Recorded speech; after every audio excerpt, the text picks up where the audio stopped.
Shawn, I'm super excited to meet you. We are in Seoul, where I'm here for a couple of days. We just met today, and I think you have an absolutely fascinating story that I hope you will share with us. And also, I'm very interested to know about what you are doing now. But first, what's your story? Who are you? What brought you where you are now? So I used to live in Indonesia for 7 years, and what I was thinking about while I was in Indonesia was I have to change the world in a better way, because what I see in this third world country is not much people have the same opportunity to dream, and there was this woman who was just in the box selling gums 24 hours for 7 days, having same eyesight, seeing same view every day in the box.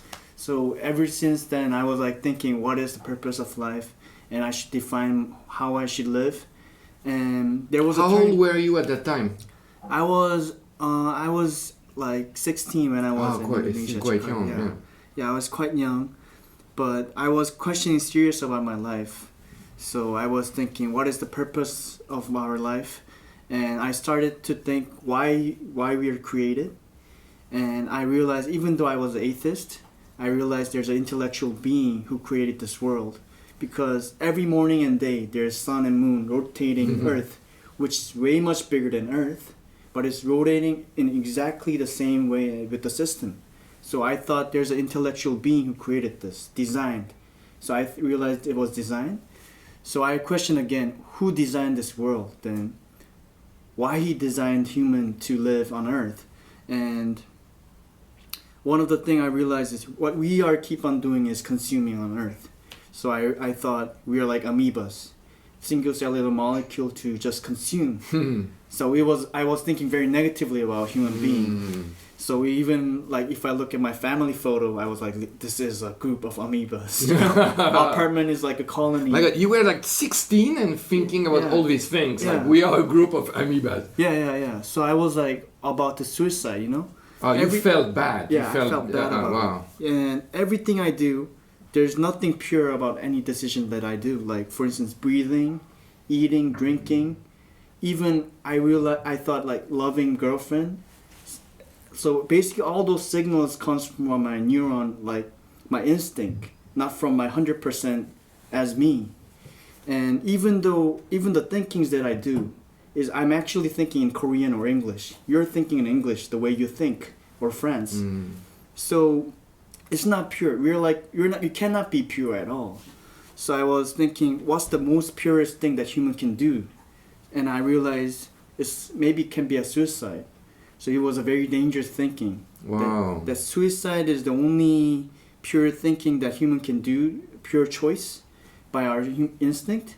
It was a very negative way I thought. So I was trying to suicide several times, but then... Several times? Oh my God. I was thinking, but every time I just try to sleep. I just try to log out, not to suicide. I tried to open doors while the car was driving. And then suddenly one day, the word hope and change just went through my head. So basically this word have a power in human. How? Because the word hope and change went through my head. After it went through my head, it converted all the negative energy inside me. Hope and change. Yes, the word hope and change. It doesn't exist. We cannot describe it, but there it is. And the word have energy. And after it went through our head, all the energy inside me have changed. And I realized even though if intellectual being created us, I still have a hope, and I can choose to change the world. So even though intellectual being created us to destroy the earth, I will change the purpose of destroying, and I will rather try to change the world in a better way and to give a fair chance to everyone. So suddenly I was just nobody in the school. I wasn't into studying. But then I realized to change, I need to be a leader. So I just went to the class president election. So how old were you at that time? Like you were like 17? That was just when I was starting 10th grade. When I just entered the 10th grade high school. So 10th grade is like how old? 17 yeah, or 17, yeah. around 17. So I went to the election and I said, I want to change everything. So, but in this gamble, you don't need luck, but just faith on me and believe this strange-looking guy can change the world. So you guys don't need a luck, but just have a faith on me. Then I will change. I will try to change. And sorry to interrupt, but at this school, yeah. who were the, because you were in Jakarta. Yeah, I so was. Who were the other students? Were they Indonesians? Were they from all over the world? Who were they? It was a Jakarta international school. Ah, okay, so from everywhere. So there were a lot of students. There were around 3,000 students. Ooh. So it was quite big school, and yeah, it was quite famous in Southeast Asia, like as an international school. So I wasn't even good at English. I just went there, this Korean guy. And then I did the speech, and then I became the class president. But after I became class president, I realized nothing much that I can do. But only thing I can do is just to keep on motivate other people and try to find the need. Because I realized the first thing that leader should have is the interest. Like if the leader have the interest in politics, he become a politician. If the leader is really interested in making business, he becomes an entrepreneur. Like if the leader is really interested in problem, he solves it. The one who have the most interest on that topic becomes a leader. So I try to give fair, because like in international school, it's quite, most kids are really wealthy. They don't really see the poor people. So I try to introduce, like I actually was the first to actually invite the poor people kids to the school. Wow. So I rented 3 buses and made a big festival in the school for the poor kids to actually see how we are learning, and they can also look into our class, those kind of thing. And I try to, so my topic was to give everyone a fair choice, because there's a woman like who, as I told you before, woman who was just born in poverty, just sitting in the box, just spending her whole time in selling gums in a box. So I realized it wasn't fair. So that's what I try to do. And then even though I went to university, the word I was keeping myself was to change. And where did you go to university? Handong Global University. Oh, so you that's after Indonesia. And after Indonesia, I came back to Korea, and then I went to school in Korea. And I tried a lot of things to change. Like I used to work in UN community for students, and we tried different activities. And I realized I have to do the project that is beneficiary for the people who try to help. So later on, after I graduated, I started working in Silicon Valley, and then that's how I met Sam and other people. And after I was in Silicon Valley, I realized even though to change the world, you have to be smart. You have to actually be smarter to change the world in a better way, because business and helping other people have to go through it. Because before, people say you have to be selfish to be rich, but now it's a different momentum. Every people are searching for meaning now, because the purpose of life is now, they realize it's much more bigger than just chasing money. So that's why, as you say today, story is very important, and story is what makes the community, and story is what makes people motivated. But story comes from the people's genuine, how he lived his life. So I realized I should build a story about it. I should build a story that can make a community and can impact the world. And now, after I was working in Silicon Valley, even though starting up a company is a good thing, I wanted to start up a new social company. It's called Updream Korea. Updream Korea. Yeah. So Updream Korea do 2 projects. First project is with the drawings that is done by Cambodian kids. We make a cloth out of it. We make a brand, and we donate not the revenue, but the whole 10% of the sales. And currently, with just in 1 year, we built 3 houses and 1 school. And the second project we're doing is sanitary napkin project. Korea's sanitary napkin price is seriously high. It's twice more expensive than other countries. Wow. Yes, because of a monopolized market. So we try to make a sanitary napkin that's if you buy one, the one is donated to other kids, the other kids, because in Korea. Yeah, in Korea, there's 290 girl students who's not able to afford sanitary napkin. That's a lot. But women don't actually tell men about this problem. It's a problem between the women. And like, for instance, they don't have money to pay for the sanitary napkin. So what they use is the sole, shoe sole. They put that thing on, they use, for the substitute of sanitary napkin, they use the shoe sole. Wow. So a lot of women are actually going through a hard time. And I think that's one of the things that women should definitely have for equally, because they don't go to school because during the period of time. So it's even more serious problem in Africa. And yeah, it's a problem that man doesn't really know, but woman really knows. So we try to solve those problems. And yeah. So this project has already started? Yeah, already started. And thankfully, a lot of people are actually motivated by the story. So we have a lot of followers, and a lot of people are actually trying to help. And I think the next momentum will be company with driven story will succeed, because now people have more information and they will check whether they're genuine or not. There are a lot of companies who say they're going to help, they're going to do this, they're going to impact the world, but they want to see whether we are really doing this impact or not. So what we are trying to use is this, you're going to use this social media communication channel to show what we are thinking and how the beneficiary people are getting all the benefits.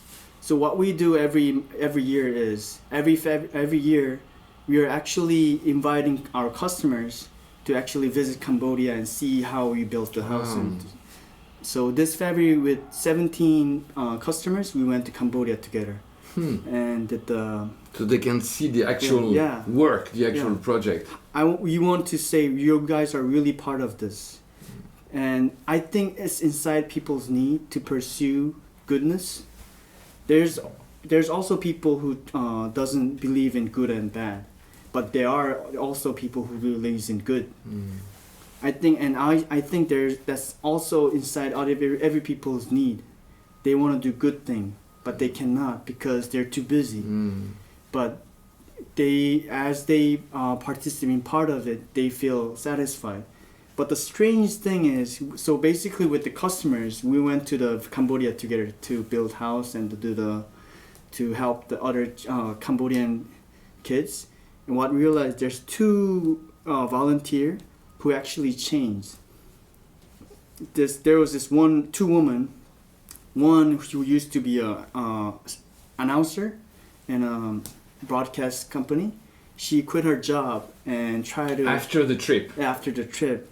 And she said she wanted to do something for the Cambodian kids because he never felt love. Actually, she realized giving love is much more important. And she says she want to connect this happiness to her job, so she want to find some other job to actually help the Cambodian kids. So she quit her job, and there was this other woman who was also a writer in a broadcast company. She said she was too busy and she couldn't sleep for 3 hours a day. But after the trip, she quit her job as well. Wow. And she started to work in a social research company.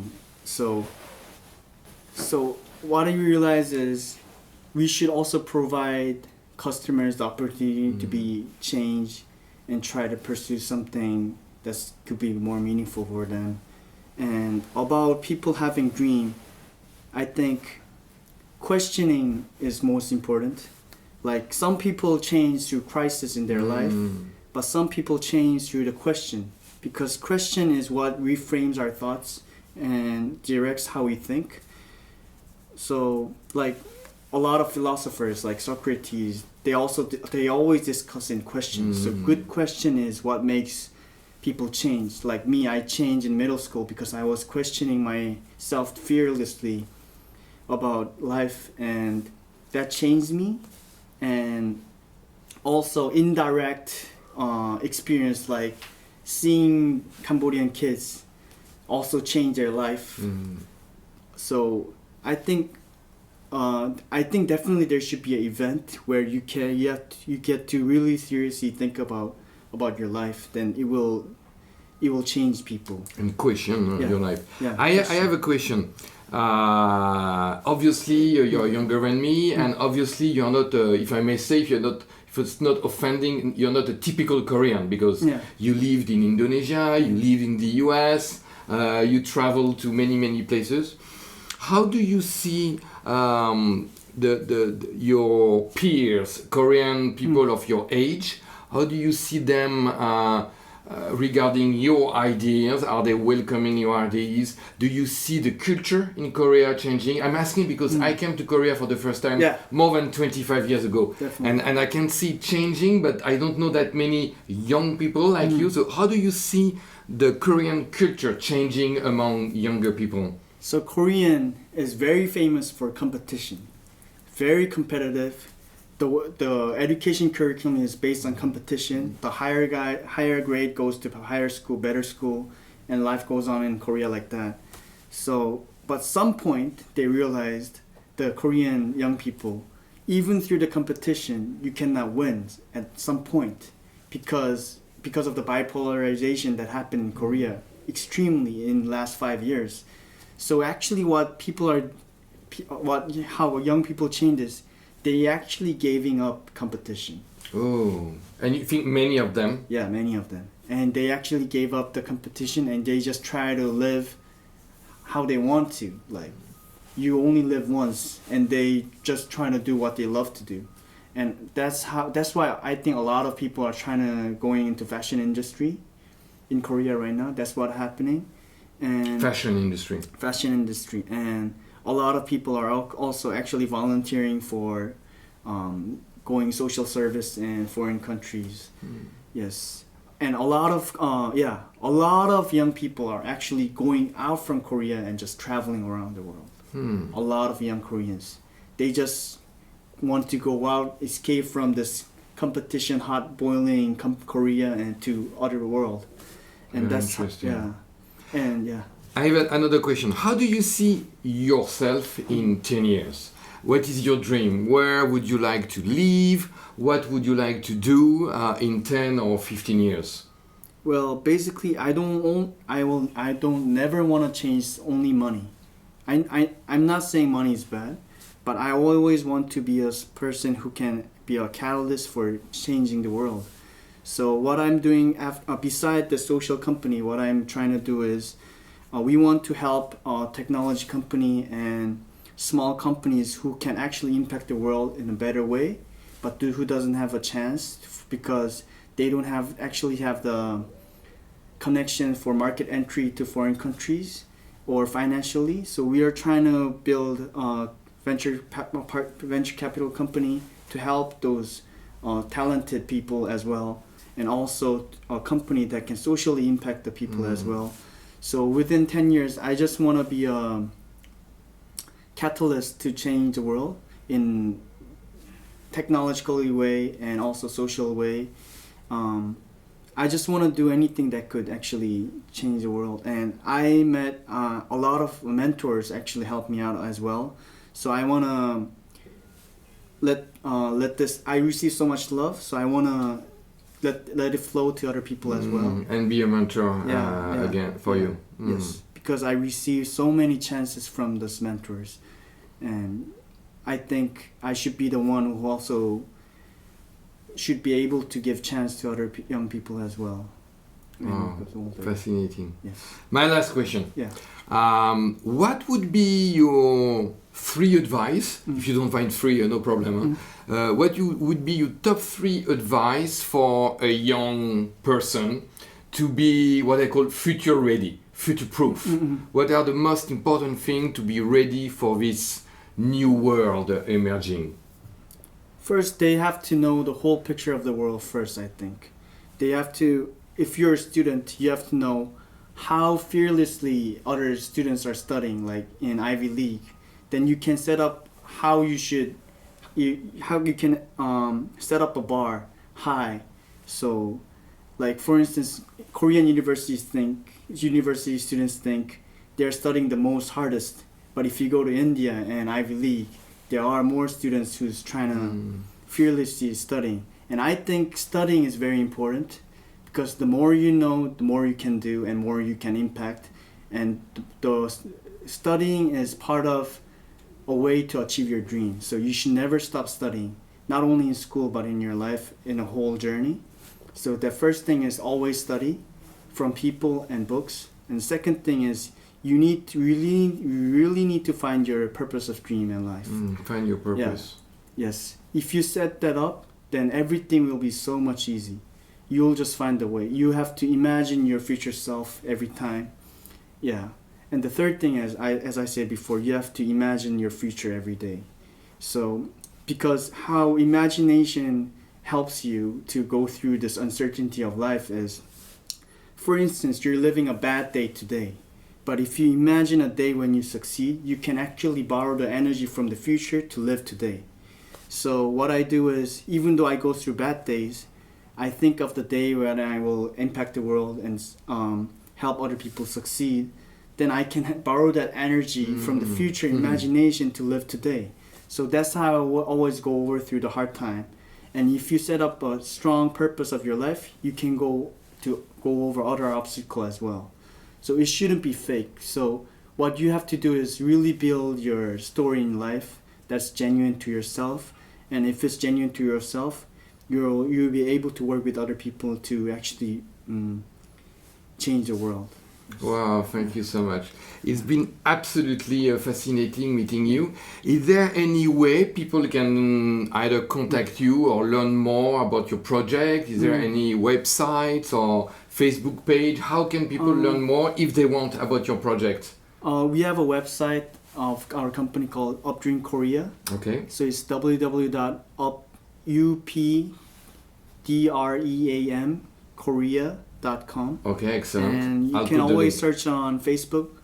And if you send me any message, I will try to help my best to actually help you. Yes. Thank you so much, Shawn. Yes. It's been absolutely fascinating, and I think every time I will make sure I question myself, and I will always keep in my mind hope and change. Yes. Thank you very much, Shawn. Thank you.